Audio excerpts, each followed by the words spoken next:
जब तक मुसलमान अपने लोगों को बढ़ाने का काम नहीं करेगा, मुसलमान अपने लोगों के साथ नहीं खड़ा होगा, तो आप ये सोच लीजिए कि कल वो मारे जा रहे हैं, आज हमारा नंबर लगेगा, लोग हमें ऐसा ही मारते रहेंगे।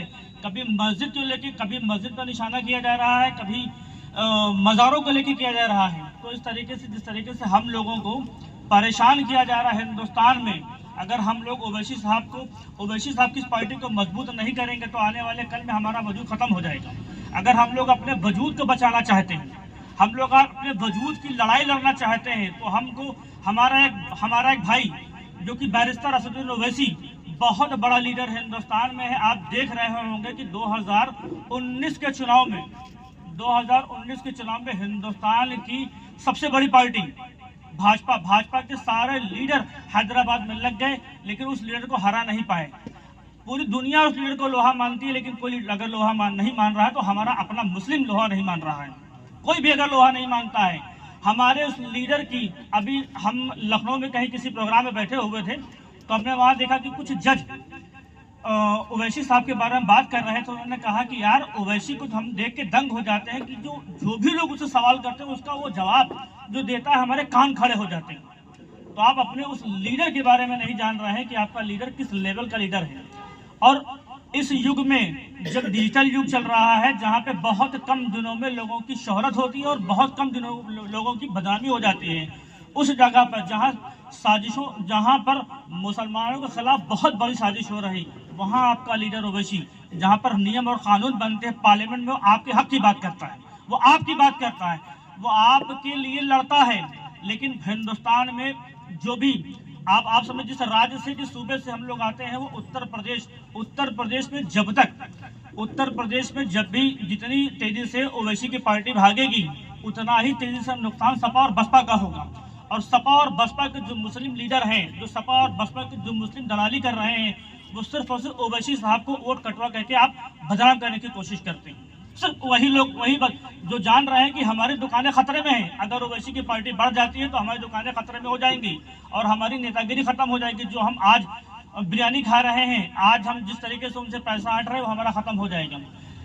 आप लोग बहुत समझदारी से, जो लोग, जितने भी हिंदुस्तान में युवा हैं, उत्तर प्रदेश में युवा है, जहाँ जहाँ युवा है, वो जान रहा है कि ओवैसी एक ऐसा नेता है जो मुसलमानों के हक की बात करता है, मुसलमानों की रहबरी करने लायक है और मुसलमानों के लिए लड़ सकता है, तो हिंदुस्तान में मुसलमानों के लिए कुछ कर सकता है। तो मैं आप लोगों से बताना चाहता हूँ कि अभी जैसे कि हमारे मौलाना साहब ने या हमारे जो भी यहाँ पर बैठे हुए उन लोगों ने अपनी अपनी बात रखी। हम सिर्फ आप लोगों से गुजारिश करते हैं, क्योंकि मैं अभी 18 तारीख को जिलाध्यक्ष बना हूँ, मेरा बहुत लंबा राजनीतिक कैरियर नहीं है, मुझे बहुत अच्छी बातें करना भी नहीं आता है। जैसे जैसे काम करूंगा वैसे वैसे अपनी बात आप लोगों के बीच रखना शुरू करूंगा। लेकिन मैं आप लोगों से गुजारिश जरूर करता हूं, जिन लोगों के दिल में मुसलमानों का दर्द है या गैर मुस्लिमों का दर्द है, देखिए मुसलमान आदमी किसी भी तरीके से वो सिर्फ मुस्लिम की बात नहीं करता है। मुसलमानों को बताया जाता है कि आपका पड़ोसी भी अगर वो पड़ोसी कोई भी हो, किसी भी धर्म का हो, अगर वो भूखा है तो आप पर खाना फर्ज नहीं, खाना हराम है आप पर। तो जो मदद करने वाली कौम है, वो किसी के लिए नफरत नहीं बोल सकती। उसका काम लोगों से मोहब्बत करना है, लोगों को बढ़ाना है। लेकिन जिस तरीके से हिंदुस्तान में मुसलमानों की शक्ल, मुसलमानों को बदनाम करने की साजिश हो रही है, और आप खुद नहीं समझते हैं, आप खुद अपने इतिहास को भूल गए हैं, आप खुद अपने लीडर के बारे में नहीं जानते हैं, तो मेरा आप लोगों से कहना है कि आप लोग, सीतापुर में MIM पार्टी ने काम शुरू किया है, मुझे जिलाध्यक्ष बनाया गया है, मेरे पास बहुत समझदार लोगों की हम टीम बना रहे हैं। आप लोग अपने आप लोग खुद आगे बढ़कर आए, सीतापुर MIM को मजबूत करें। हम यहाँ हिंदुस्तान में राजनीति को बदल नहीं सकते हैं, लेकिन राजनीति को दिशा दे सकते हैं। जिस तरह से हम अगर हम मुसलमान अगर एक हो जाता है तो मुसलमान जैसे चाहे वैसे राजनीति की दिशा बना सकता है। लेकिन हम अपनी ताकत को नहीं पहचान रहे हैं। आप देख लीजिए, सरदार 1.72% है, लेकिन किसी की औकात नहीं कि सरदारों के खिलाफ खालिस्तानी होने का नारा लगा रहे हैं। अभी जब किसानों का धरना प्रदर्शन हुआ था, किसी सरदार ने लाल किले पर झंडा फहराने की कोशिश की थी, लेकिन हिंदुस्तान का मीडिया चिल्ला रहा था, लेकिन सरकार जो आज हमारे ऊपर हमला कर रही है, उनकी औकात नहीं थी कि उन सरदारों के खिलाफ हमला कर दें, इस सरदारों के खिलाफ अनाप शनाप अल्फाज इस्तेमाल कर दें। क्यों? क्योंकि वो 2% की आबादी अपनी ताकत को समझती है और आप हिंदुस्तान में 19% की आबादी है, लेकिन आप अपनी ताकत को नहीं समझ रहे हैं, इसलिए आप अपने वजूद को खतरे में डाल रहे हैं।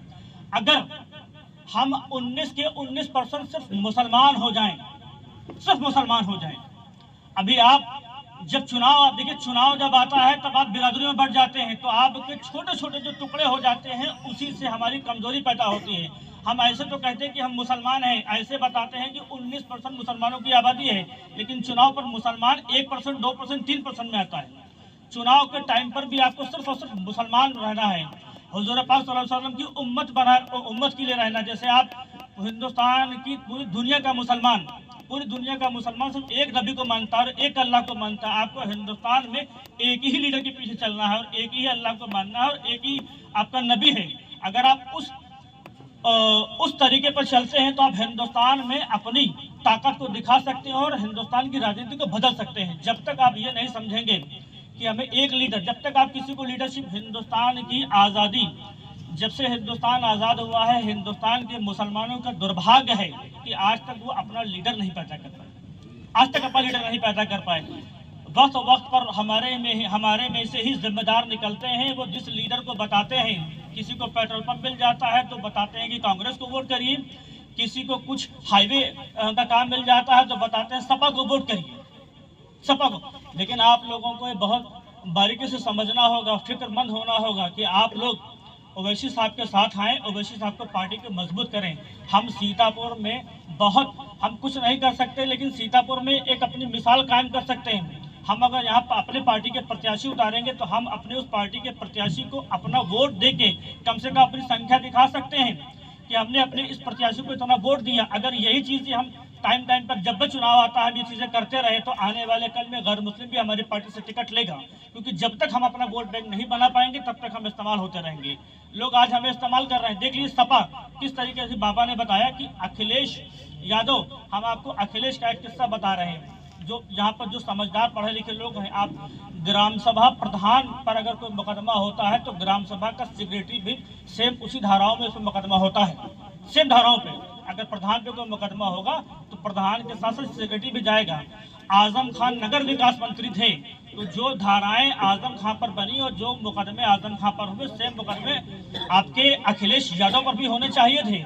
लेकिन जैसे बाबा ने बताया कि मुलायम सिंह ने प्राइम मिनिस्टर मोदी के कान में कहा कि आप, ये भी बच्चा है और उसको आप देखे रहिए, इसको संभाले रहिए। आप देख लीजिए कि अब पार्लियामेंट में स्पीच चल रही थी तो मुलायम सिंह ने भी कहा था, मैं चाहता हूं कि इस बार भी मोदी ही प्राइम मिनिस्टर बने। आप जानते हैं वो आपको सिर्फ इस्तेमाल करने के लिए बने, लेकिन वो लोग भी बीजेपी का ही सपोर्ट कर रहे हैं। वो आपको बेच रहे हैं, आपके वोट को बेच रहे हैं। और आप इन चीज़ों को न देखिए, मुसलमान सियासी शऊर नहीं पैदा कर पा रहा है, मुसलमान सियासत में नहीं जाना चाहता, जो सियासत में लोग हैं उनके साथ भी खड़ा नहीं होना चाहता। आप लोग अगर जो सियासत में लोग आए हुए हैं, मुस्लिम इस पार्टी को, MIM पार्टी को मजबूत करने के लिए खड़े हुए हैं, वो साथ चल रहे हैं, तो आप लोगों का फर्ज है इस पार्टी को मजबूत करना और अपनी भी हिस्सेदारी की लड़ाई लड़ना। अगर हम लोग अपनी हिस्सेदारी की लड़ाई नहीं लड़ पाएंगे तो हम लोग अपना वजूद खत्म कर लेंगे। और कोई अब इस युग के बाद कोई अब असदुद्दीन ओवैसी जैसा लीडर आपके बीच में नहीं आएगा। और आज अगर हमने ओवैसी को मजबूत नहीं किया तो कल आने वाले बच्चे हमसे सवाल पूछेंगे कि आपके बीच एक इतना ज़बरदस्त नेता था, जो बहुत काबिल नेता था, हिंदुस्तान के लीडर, हिंदुस्तान के बड़े बड़े नेता, देश विदेश के लोग जो ओवैसी का लोहा मानते हैं, और आज हम उस नेता को पहचान नहीं रहे हैं। हमारे बच्चे, जब हम बूढ़े हो जाएंगे तो हमारे बच्चे हमसे सवाल पूछेंगे कि आपके बीच एक नेता था, आपने उसके लिए क्या किया। और जो कौम अपने वजूद को जो कौम अपने इतिहास को, अपने लोगों को पीछे करती है, वो कौम अपना वजूद खत्म कर देती है। आप लोगों को आपके वजूद की लड़ाई है। और मैं सभी लोगों से गुजारिश करता हूं कि आप लोग ओवैसी साहब को मजबूत करें, इस पार्टी को मजबूत करें। हमारे तौकीर भाई हैं, हमारे नदवी साहब हैं, हमारे इस्लाह गाजी साहब हैं, हमारे ज़िबाल उस्मानी साहब हैं, हमारे तौकीर साहब हैं, या हमारे जो भी बसती साझा हैं, सभी लोग अपने अपने जगह जाएं और पार्टी को मजबूत करने के लिए अपने अपने क्षेत्र में लोगों को समझाएं। ओवैसी साहब के बारे में बताएं कि ओवैसी साहब एक ऐसा लीडर है जो हिंदुस्तान की राजनीति को बदलने की ताकत रखता है। और हम लोग सभी लोग, हम लोगों का फर्ज है जो लोग कौम का दर्द रखते हैं, मुसलमानों की फिक्र करते हैं, वो लोग इस पार्टी में आकर अपने आप इस पार्टी को मजबूत करने का काम करेंगे। जो जहां जाएगा वहां अपने क्षेत्र में इनका प्रचार प्रसार करेगा, ओवैसी साहब के बारे में बताएगा। और मेरी आप लोगों से गुजारिश है, आप लोग जिस बसेती से लोग आए हुए हैं, मसेटा से लोग आए हुए हैं, सीतापुर से आए हैं, सीतापुर के अगल बगल सभी लोग सीतापुर जिले के हैं, सभी लोगों का फर्ज है, अगर आप यहाँ पर आए हैं तो यानी कि जो भी लोग यहाँ पर आए उनके अंदर कौम का दर्द है, तभी आप यहाँ बैठे हैं, लोगों को सुन रहे हैं। अगर थोड़ी सी फिक्र है, थोड़ा सा मुस्लिम जज्बा आप लोगों के बीच में है, तो आप लोग अपने अपने घर आप लोग इस बात का अहद करिए, आप लोग कसम खाइए कि मैं जब यहाँ से इस प्रोग्राम खत्म होने के बाद में जाऊँगा तो मैं अपने आप अपने जरिए अपनी जिम्मेदारी पर हर महीने 10 कार्यकर्ता इस पार्टी को दूंगा, तब हम इस पार्टी को मजबूत कर पाएंगे। आप लोग कोशिश करिए। अभी हमारे जिला कमेटी, अभी हम लोगों ने कुछ लोगों को यहाँ पर पद देने का फैसला लिया है। जिन जिन लोगों को पद मिलेंगे या जो भी इस पार्टी की सदस्यता, अभी हम सदस्यता अभियान भी चलाएंगे, सदस्य लोगों को बनाएंगे। आप लोग सब लोग बहुत जिम्मेदारी से, बहुत ईमानदारी से, बहुत फिक्र से आप लोग ये वादा करिए अपने आप से कि हम यहाँ से जाने के बाद में ओवैसी साहब की पार्टी को मजबूत करेंगे। अपनी अपनी जिम्मेदारी पर जब हम अपने मोहल्ले में निकलेंगे, अपने काम करने के लिए निकलेंगे, हम लोग इस पार्टी का प्रचार प्रसार करेंगे। हम लोग इस पार्टी का प्रचार प्रसार करेंगे, हर महीने कम से कम 10 सदस्य बनाएंगे ताकि ये पार्टी मजबूत हो सके। हम अगर जब आप मजबूत करेंगे तभी हम सीतापुर के इतिहास में भी कुछ बदलाव लाने की कोशिश कर सकते हैं, वरना ये मीटिंगें ऐसे ही होती रहेंगी, आप ताली बजाते रहेंगे और कुछ नहीं होगा। आपको बता दें, कुछ पैगंबरों का टाइम था जिनकी उम्र 2000-3000 साल हुआ करती थी। हमारे पास 70 साल 80 साल की उम्र है, हमको इसी उम्र में सब कुछ करना है।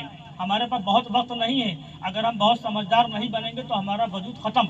हिंदुस्तान में किस तरीके से निशाने लगाए जा रहे हैं मुसलमानों पर, सबसे पहले आप लोगों को बता दो, आप लोगों को जानकारी नहीं होगी।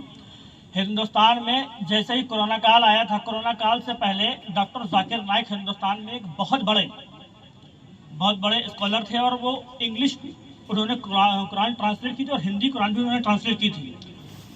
जब उनके सेमिनार होते थे, हिंदुस्तान में सेमिनार होते तो उनके 1 लाख के मजमे में 4 से 5 हज़ार मुसलमान हो जाते थे। आरएसएस वालों ने इन चीज़ों को देखा, बहुत बड़ी मीटिंग की। जिस तरीके से डॉक्टर जाकिर नाइक अगर मीटिंग हिंदुस्तान में करते रहेंगे तो 50 साल में ये अल्पसंख्यक नहीं बहुसंख्यक हो जाएंगे। उनके खिलाफ साजिश की, उनको हिंदुस्तान से भगा दिया गया। इसी तरीके से जमात का काम करने वाले, पूरी दुनिया में जमात का काम सबसे बड़ा संगठन, अगर आरएसएस कहती है सबसे बड़ा संगठन हमारे पास है तो हम कहते हैं कि पूरी दुनिया का सबसे बड़ा संगठन जमात का संगठन है, जो दुनिया के हर मोहल्ले हर शहर में काम कर रहा है, हर मोहल्ले और शहर में काम कर रहा है। इसी तरीके से मौलाना शाह साहब को कोरोना काल में निशाना बनाया गया। मौलाना शाह साहब को कोरोना काल में निशाना बनाया गया कि जो मुस्लिम लीडरशिप कर रहे हैं, जिनके पास मुस्लिम ताकतवर मुस्लिम लोग हैं, उनको किस तरीके से यहाँ पे ख़त्म किया जाए, किस तरीके से दबाया जाए, मुसलमानों की आवाज़ को कैसे दबाया जाए। आज बीजेपी और आरएसएस यही काम कर रही है और हम लोग उसकी फिक्र नहीं कर रहे हैं। मैं आप लोगों से एक चीज़ कहना चाहता हूँ, देखिए, सरदार मुसलमानों का लिबास कुर्ता पजामा पहनते हैं, दाढ़ी है, उनके घर की औरतें शलवार जम्पर पहनती हैं, लेकिन उन लोगों के अंदर मुसलमान अगर अपने इस्लाम पर आ जाए तो मुसलमान से ज़्यादा अच्छा और सच्चा आदमी और मोहब्बत करने वाला आदमी कोई नहीं दुनिया में है। लेकिन मुसलमान अपने इस्लाम से, अपने दीन से हटा हुआ है। आप देख लीजिए कि सरदार जो सिख है, जो उनकी कुछ किताब ने कहा है, उनकी किताब ने कुछ उनकी गाइडलाइन दी है, वो उस किताब के रहते हुए लोगों की मदद करते हैं। आप यहाँ पर अपने घर की किसी भी औरत को किसी सरदार ई रिक्शा वाले पर बैठा दीजिए रात के वक्त, तो आपके अंदर ये फिक्र आएगी कि सरदार है, हमारी बेटी का कुछ नहीं होगा। और आज हमने अपना ये वजूद बना लिया है कि कोई मुसलमान अगर दाढ़ी वाले पे, किसी ऑटो पे आप किसी लड़की को बैठा दीजिए तो दूसरे निशाना लगाएं कि ये बहुत गलत कर देगा मुसलमान। ये हम लोगों ने अपनी वैल्यू बना रखी है। हमने अपने इस्लाम को छोड़ा, हमने इसीलिए हमारा वजूद ख़त्म हो गया। अगर हम इस्लाम की कुछ बातों पर अमल कर लें तो इंशाअल्लाह हम लोग दुनिया के अंदर अपनी इज्जत बना लेंगे और अपनी लीडरशिप भी कायम कर लेंगे। सबसे पहला, आप किसी की बुराई ना करें, न किसी की बुराई सुने, न किसी की बुराई करें, न किसी की बुराई सुने। ये बहुत बड़ी चीज़ है। अगर किसी ने बता दिया कि तौकर साहब ये कर रहे हैं तो आप बिना कहे, बिना सुने, बिना कुछ जानकारी आप इनकी बुराई को आगे बढ़ाते हैं, ये गलत है। हम लोगों की मदद करना शुरू कर दें। हमें लगे कोई भी हो, हिंदू हो, मुस्लिम हो, कोई भी हो, कोई भी किसी रास्ते में जा रहा है और हमें लगता है कि हमें इसकी मदद की ज़रूरत है, तो हम बिल्कुल उस वक्त टोपी लगा के उसकी मदद करें, ताकि हम लोगों को जानकारी हो कि मुस्लिम लोग इनकी मदद कर रहे हैं। एक रहें, लोगों की मदद करें। हम जब तक ये चीज़ें अपने अंदर उतारेंगे नहीं, तब तक हम लोग ऐसे ही ख़त्म होते रहेंगे। और हम लोगों को समझ पैदा करनी है, हम लोगों को सियासी समझ पैदा करनी है। हमें समझना चाहिए कि कौन सा लीडर ऐसा है जो इस वक्त हमारी कौम को बेहतर ढंग से पेश कर सकता है और हमारी लड़ सकता है। आप सभी लोग बताएं कि ओवैसी साहब के बारे में आप लोग जानते नहीं जानते हैं? कैसा लीडर है वो? नंबर 1 का। क्या लगता है कि मुसलमानों के हक की बात बहुत जिम्मेदारी से कहते हैं पार्लियामेंट से? बिल्कुल। हाँ है ना? बिल्कुल हाँ। तो क्या लगता है आपको, क्या आपको ओवैसी साहब की पार्टी के लिए काम करना चाहिए या नहीं चाहिए? यहाँ आए हुए लोग सभी लोग अहद करें कि आज हम यहाँ से जाने के बाद ओवैसी साहब की पार्टी के लिए काम करेंगे। सभी लोग तैयार हैं? हम एक नारा लगा रहे हैं, आप लोग हमें उसमें हमारा सपोर्ट करें। Asaduddin Owaisi, Asaduddin Owaisi, MIM party, MIM party. सभी लोग इस पार्टी को मजबूत करेंगे। सभी लोग यहाँ से जाने के बाद इस पार्टी की जोरदार मेहनत करेंगे। सभी लोग ये कोशिश करें कि हम लोग एक आदमी हर महीने 10 मेंबर बनाएगा पार्टी के लिए। जिस तरीके से आरएसएस काम करता है कि वो घर घर जाके लोगों को मोटिवेट करता है, घर घर जाके मोटिवेट करता है और अपने लोगों को समझाता है और बीजेपी के लिए सामने लेके आता है। यहाँ पर जो भी लोग बैठे हुए हैं, आप सबसे पहले इस पार्टी से जुड़े, इस पार्टी के लिए काम शुरू करें। सभी लोग तैयार इस पार्टी से जुड़ने के लिए? तो सब लोग अभी से इस पार्टी का काम शुरू कर रहे हैं इंशाअल्लाह। ठीक है, मैं अपनी बात खत्म करता हूँ। अभी यहाँ पर कुछ लोगों के नाम आ रहे हैं, उन लोगों को पद दिया जाएगा और जो लोग चाहते हैं कि इस पार्टी में पद लेके काम कर सकते हैं वो लोग अपना नाम रख सकते हैं। शुक्रिया। अस्सलाम वालेकुम।